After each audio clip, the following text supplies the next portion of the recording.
అవును నువ్వు పడతావే, జాగ్రత్త ఆడుకోండి.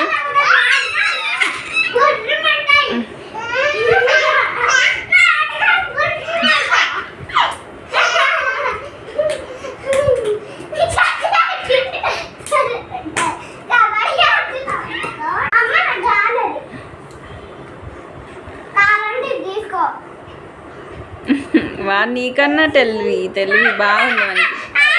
Intelligent boy. ఇచ్చే అంటే ఇచ్చే, మరి ఇచ్చే నాన్న ఇచ్చే. అది ఈజీ ఉంటుంది నాన్న. వచ్చుడు వాడు కూడా ఎట్లా వేసుకుంటున్నారు. వద్దు భవిష్యత్. మా బన్నీ కూడా స్కిప్పింగ్ ఆడుతుండ అనుకుంటా. ఏం చేస్తున్నావు అక్క దగ్గర తీసుకొని? బన్నీ చున్నీ ఏం చేస్తున్నావు నాన్న స్కార్ఫ్తో?